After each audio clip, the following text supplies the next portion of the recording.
জাটিঙ্গা নদীর ভয়াবহ ভাঙন এবং রাস্তাঘাটের বেহাল অবস্থায় দীর্ঘদিন ধরে চরম দুর্ভোগে রয়েছেন বড়খোলা অঞ্চলের মানুষ। নদী ভাঙন এবং যোগাযোগ ব্যবস্থার অবনতিতে জনজীবন কার্যত বিপর্যস্ত হয়ে উঠেছে। এমন পরিস্থিতিতে নতুন আশার আলো দেখছেন বড়খোলাবাসী। সদ্য নির্বাচিত বিধায়ক কিশোর নাথের উপরে ভরসা রাখছেন এলাকার মানুষ। সোমবার বড়খোলা মণ্ডল বিজেপির উদ্যোগে বড়খোলা ব্লক টেরিটোরিয়ামে বিধায়ক কিশোর নাথকে বিজয়ী সংবর্ধনা প্রদান করা হয়। দলীয় কর্মীদের উপস্থিতিতে ফুলাম, গামছা এবং বিভিন্ন উপহার সামগ্রী দিয়ে তাকে উষ্ণ অভ্যর্থনা জানানো হয়। সংবর্ধনার সভায় কিশোর নাথ বলেন, অনেক ত্যাগ এবং প্রতিঘাত সহ্য করে জনসেবার জন্য এই পথে এসেছেন। বড়খোলার মানুষের সমস্যা তিনি খুব ভালোভাবে জানেন। নদী ভাঙন এবং রাস্তাঘাটের সমস্যা সমাধানে দ্রুত কার্যকর পদক্ষেপ নেওয়া হবে বলেও আশ্বাস দিয়েছেন তিনি।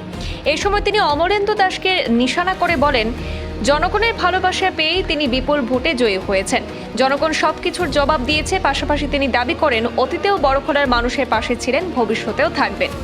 অন্যদিকে এলাকাবাসীর অভিযোগ, দীর্ঘদিন ধরে জাটিঙ্গা নদীর ভাঙন এবং রাস্তাঘাটের করুণ অবস্থার কারণে চরম দুর্ভোগ পোহাতে হচ্ছে জনগণকে।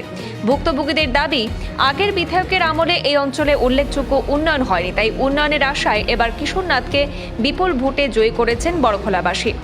সেই জনসভা শেষে সেই নদী ভাঙন স্থল পরিদর্শন করেছেন নবনির্বাচিত বিধায়ক কিশোর নাথ এবং সেখানে গিয়ে তিনি মন্তব্য পেশ করেছেন। সেটা ফলে দেওয়া, ফ্লাড আসলো, ফ্লাডের জল আটকানো হলো, আবার পরের বছর সেই আবার ফ্লাড আসলো, আবার বস্তা ফেলানো হলো। সেরকম প্রাথমিকটা করে আমার মনে হয় না কোনো একটা লাভ হয়। সেটা তো ওই সময় যখন জলের ওভারফ্লো হয়, ওই সময় বাঁচানোর জন্য এমার্জেন্সি ওনাদের কাছে থাকেই, বস্তাগুলো যেগুলো জিও ব্যাগ ওগুলো ডিপার্টমেন্টের কাছে থাকেই। সেগুলো তো বললে না বলে সেগুলো হবেই। কিন্তু আমার কথা হলো, সেই প্রাথমিক করা বা টেম্পোরারি কাজ করা নয়। আমি চাইছি যে এই জায়গায় পার্মানেন্ট সলিউশন করা।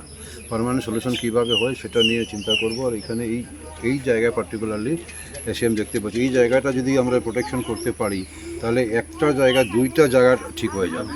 যদি নদীটাকে আমরা একটু যদি ড্রেজিং করে বা একটু ডাইভার্ট করে ওইদিকে সহজে, ওইদিকে প্রচুর জায়গা রয়েছে। অরিজিনাল নদীটা জনগণ বলছেন অরিজিনাল নদীটা ছিল আগে ওই দিকে, এখন অনেক এই দিকে এসে গেছে। তো ওই দিকে জায়গাটা এখনও খালি রয়ে গেছে ওই পাশে।